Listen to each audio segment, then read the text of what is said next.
The movie begins with Tae-sok, a professional baduk Go player, who participates in a high-stakes underground match. However, Tae-sok ends up losing the game. His older brother, Moon-sok, who is present at the scene, approaches him afterward. Sensing an opportunity, he persuades Tae-sok to play another match on his behalf, promising rich rewards, but warning that the stakes are dangerously high. Translation: you'll either get rich or get buried. At first, Tae-sok refuses, wary of the risks involved. Yet, under his brother's insistence, he reluctantly agrees. The men drive to a secluded location Tae-sok does not recognize. Upon arrival, Moon-sok leaves him behind, and Tae-sok is introduced to a driver named Trick. Trick's role is not just transportation. He discreetly assists Tae-sok's brother by relaying moves via a transmitter connected to an earpiece hidden in his brother's ear. As the game progresses, Sal-soo, the intimidating underground player facing Tae-sok's brother, grows suspicious. The opponent notices that the moves being made are far from conventional and increasingly erratic. Sal-soo even offers to strip off his clothes to prove his innocence,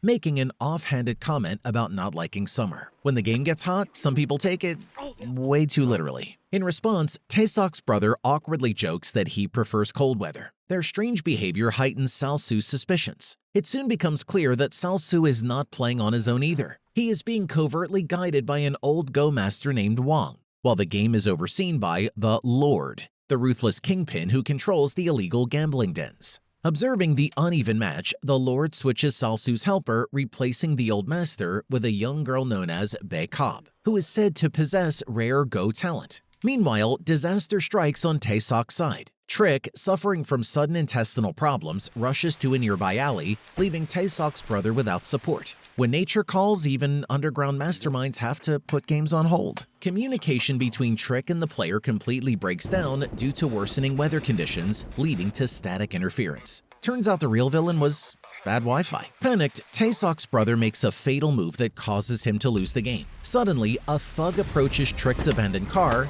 drags Tae-sok out, and forces him inside the building where the underground match is taking place. Trick, powerless to intervene, watches helplessly. Inside the hall, Tae-sok witnesses a horrifying scene. His brother is stripped and humiliated by the gangsters. It turns out they had discovered the hidden transmitter. Begging for mercy, his brother's pleas fall on deaf ears. Worse still, it is revealed that he had brought counterfeit money as his stake, enraging the villains even further. One of the thugs mockingly slaps Tae-sok's brother and, in an act of brutality, stuffs the fake money into his mouth before savagely beating him with a cudgel. The Lord then escalates the humiliation, ordering Tae-sok's brother to eat the Go stones under the threat of death. Turning to Tae-sok, the Lord offers a grim deal. If Tae-sok can defeat him in a Go match, both he and his brother would be allowed to live. Weeping, Tae-sok sits down at the board. However, in his emotional turmoil and inexperience with such high-pressure underground matches, he quickly loses. Furious, the Lord stabs Tae-sok's brother to death and then frames Tae-sok by putting the bloody knife into his hands. Plot twist: the high stakes weren't metaphorical.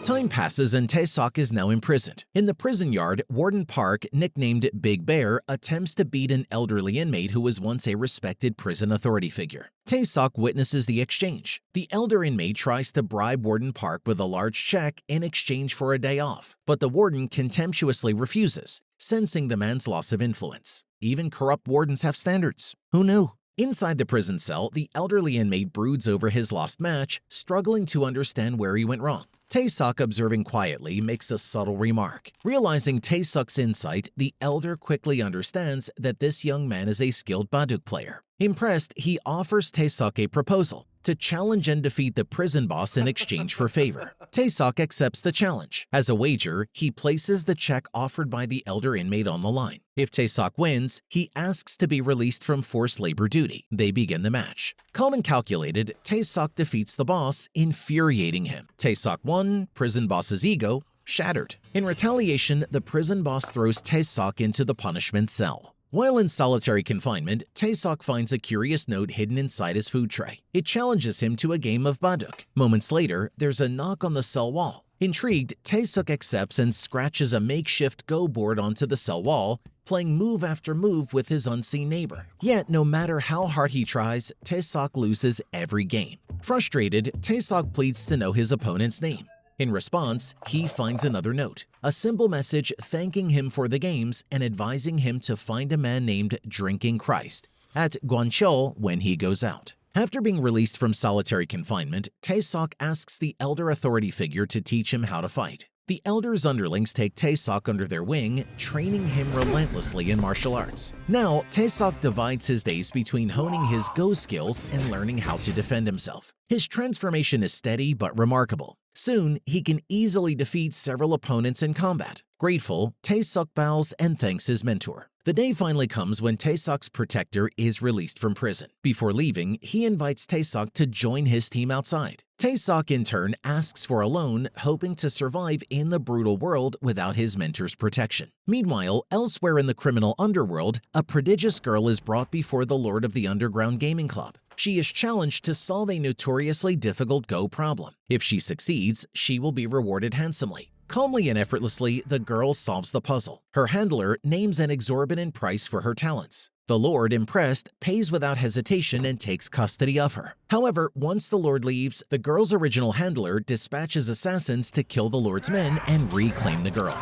Anticipating betrayal, the lord ambushes and slaughters the would-be murderers. In another Baduk club, Bae Cub, now more confident, beats a visiting player. The club's gray-haired master mocks her, but Bae Cub retorts with a stinging insult, earning the master's grudging respect. Pleased, the lord entrusts with her even greater responsibility, to take care of the little intelligent girl. After serving his 7-year sentence, Tae-seok returns to the home of his late brother. There, he learns that his young nephew, now orphaned, is being cared for by their elderly grandmother. Promising to return soon, Tae-seok heads straight to a familiar Baduk club. Tracking down one of the thugs, Atari, who had once counted slaps across his face, Tae-seok challenges him to a Baduk match under the guise of being a clumsy amateur. Tae-seok loses deliberately at first, but then offers a rematch, proposing that the loser accept 10 finger flicks as punishment. Mocking him, Atari agrees, but after one flick, he realizes the immense pain and refuses to endure more.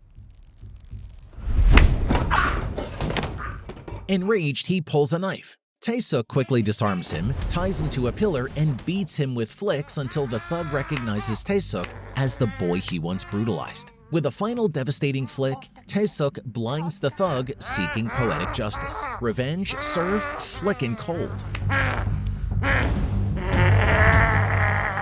Meanwhile, Trick, now also resurfaced, is caught cheating in a Baduk game. As he flees, Tae-seok intervenes, remembering their past friendship and his brother's trust. Tae-seok invites Trick to join him on a mission, to hunt down and destroy the killers who ruin their lives. Hearing about the reward, Trick agrees without hesitation. Following the clue left by the mysterious prison neighbor, they seek out Drinking Christ. They eventually find the legendary player on the streets. To their amazement, they discover that the man, also called God Hand, is blind. Yet he plays with near supernatural ability, memorizing entire games in his mind. Blind and unbeatable? Someone called Daredevil for a crossover. Tae-seok humbly asks for training. Although he loses match after match, he is determined. They invite Godhand to a nearby cafe where, over alcohol, Tae-seok learns that Godhand also suffered at the hands of the Lord's gang. Initially refusing, Godhand eventually agrees to help. Together, they track down an old teammate of the blind old master, now working as a carpenter, a man who lost his arm in a brutal match orchestrated by the Lord. Despite his injuries, the carpenter agrees to join Tae-seok's growing team. Sometime later, Tae-seok goes to the Baduk club owned by Sal-soo, who is referred to as the Lord. In the club's secret rooms, the winnings amount to millions, and it is extremely difficult to gain access to such high-stakes games. Only the strongest and most reputable players are allowed to compete against Sal-soo himself. Tae-seok plays the role of a perfect loser, intentionally losing money while secretly gathering crucial data on all of Sal-soo's entourage. After carefully collecting all the necessary information, Bae Cub goes to the club as well and manages to get a seat at the same game table. The girl becomes intrigued by Tae-seok, finding him oddly familiar, but she cannot quite place where she has seen him before. Meanwhile, the carpenter, a jack of all trades, prepares a variety of technical gadgets and new forged identification cards for Tricks, so that he can go to the Baduk club legitimately as a business owner. Soon, Trix goes to the club, behaving in an extremely flamboyant and provocative manner. He throws money around recklessly, deliberately losing to everyone, and loudly demands his favorite brand of cigarettes. His provocative behavior quickly draws the attention of Sal-soo's sidekick, the gambler. Now Trix, using secret clues provided by Blind Drinking Master, manages to win the game, not only recovering his initial losses, but also taking his opponent's money. To avoid any suspicion, he discreetly removes the earpiece he was using for help and hides it inside a crumpled cigarette pack. Although the angry opponent demands a check for cheating, nothing compromising is found on Trix. The opponent, realizing he is the one that is considered a loser in all aspects, tries to attack Trix once again. But this time, he is placed with a good old punch by the gambler. After that, the gambler apologizes for the wrong accusations and offers Trix another game. Meanwhile, Blind Master reminds Tae-suk and the team of the concept of the Divine Move, a legendary, once-in-a-lifetime strategy that can change everything. Elsewhere, while Tae-suk continues to play with Bae-kab and her associates, suddenly, Sal-soo himself sits down at their table. Tae-suk, remaining calm, pretends not to recognize him. Later, Sal-soo interrogates Bae-kab about the new acquaintance, and she assures him that Tae-suk is just a common programmer. However, Sal-soo suspects that Bae-kab is developing feelings for the guy, and in his rage tries to beat her. Bae-kab, however, reminds him of the philosophy of Baduk: in the game of life, even the strongest sometimes lose. The next day, Trix invites the gambler to a private party to have a go game. Before attending, the gambler inspects the party van carefully, searching for any bugs or hidden devices, but finds nothing. Unbeknownst to him, the surveillance equipment is hidden on the foot of the table. It is placed there by his allies, the carpenter and the blind master, their cunning accomplice. As for Trix, just as the game begins, he commences to distract the player with constant chatter and foolish antics.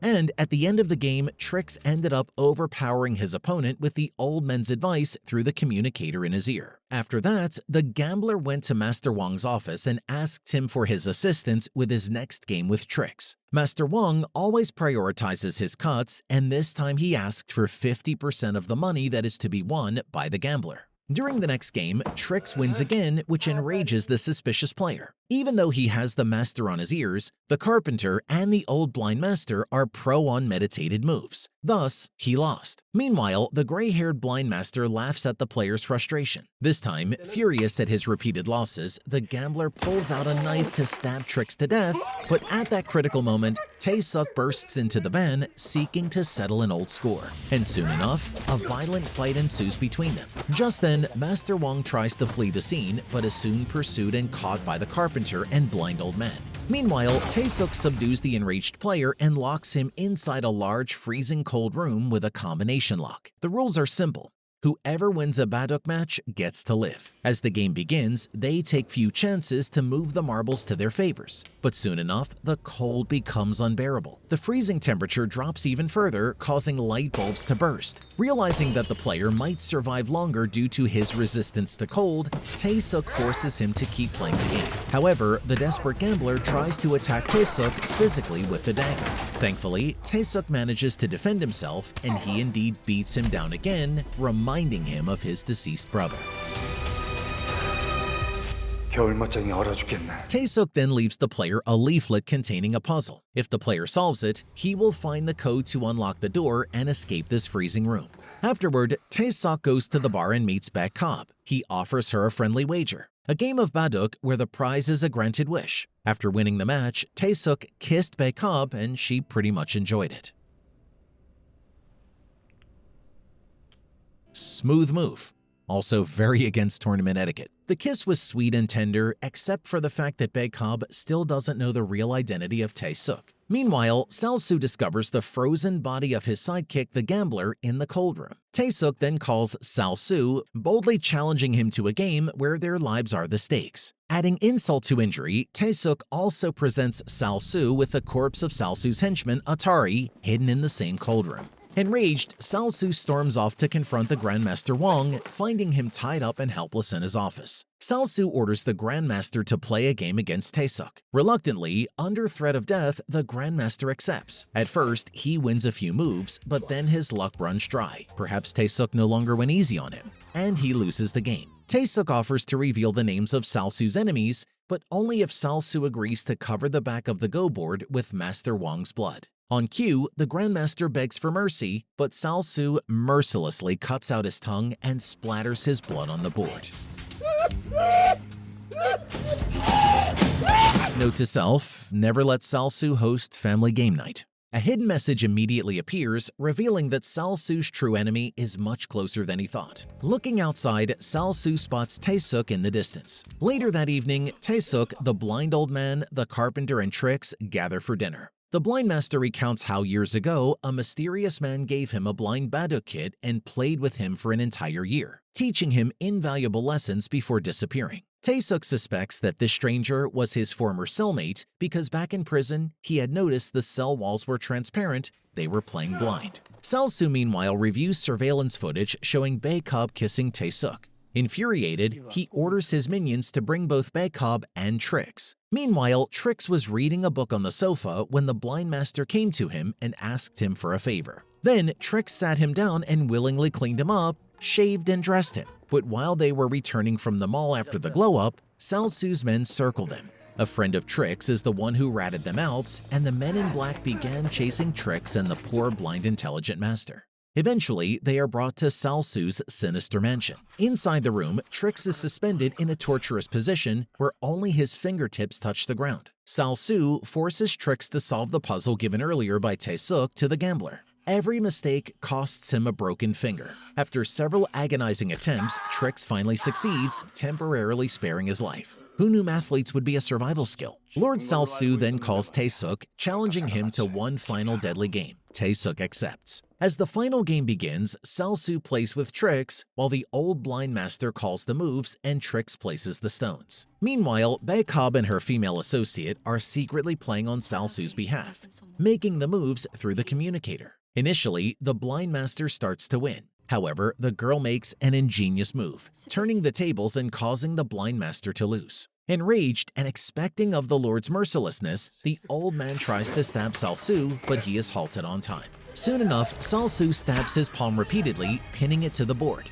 He then throws a punch at Trix, to which Trix hadn't had the ability to endure. Shortly after that, Tae-suk comes into the hall and witnesses his friend's suffering. Fortunately, Sal-soo didn't do anything harsh. He lets Tae-suk take the old master away, but Trix will be staying here with him. After the furious confrontation, Sal-soo, still smiling cruelly, promises to let Trix live if Tae-suk wins their next game of Go. Outside, the carpenter and Tae-suk rush to get the injured blind old master into a car. He begs them not to play anymore against the bandit. Sadly, he dies shortly after. Back inside, Sal-soo forces Bae-kab and her little friend to play at full strength, threatening to kill them if they fail. The girl, recalling her discussions with Tae-suk, follows secret signals during the match. Meanwhile, Sal-soo sends his men outside to finish off the carpenter and kill him. When the gang arrives, the carpenter seems calm and prepared to fight them. He fights for as long as he can and kills most of them. He is also injured, but thankfully he has not been outnumbered nor killed. Back at their game, it miraculously ends in a draw, a virtually impossible outcome in Baduk. A draw and go? That's like finding a unicorn at a chess tournament. Sal-soo, furious, calls for Bae-kab to be brought to him. Tae-suk promises an unprecedented match, but instead, Sal-soo stabs Bae-kab and attacks Tae-suk. A fierce hand-to-hand battle follows. One by one, Tae-suk's friends take down Sal-soo's underlings. Finally, Tae-suk and Sal-soo are left alone. In a brutal final confrontation, Tae-suk wrestles away Sal-soo's dagger, the same weapon that had killed his old friend and brother. In the end, Tae-suk pins Sal-soo's palm to the board, ending the reign of terror. Exhausted, he slumps against the wall looking around at the battlefield, where Bae-kab lies wounded but alive. Sometime later, Tae-suk visits the blind master's daughter, handing her a large check left by her father. Then he meets his young nephew, gifts him a new phone, and encourages him to solve puzzles to sharpen his mind. He also visits the carpenter's home, finding him carving a sculpture of the old blind master in honor of his memory. Finally, Tae-suk goes to the place where he used to play baduk with the blind master, pouring a glass of the old man's favorite drink, alcohol, and dropping pebbles into it as a tribute. The real divine move? Remembering your friends. Later, a car pulls up in front of him with Trix at the wheel and Bae-kab and the girl genius smiling in the back seat. Together, the group drives off toward Busan, hoping to find the mysterious master who had once changed the course of the blind man's and Tae-suk's lives forever.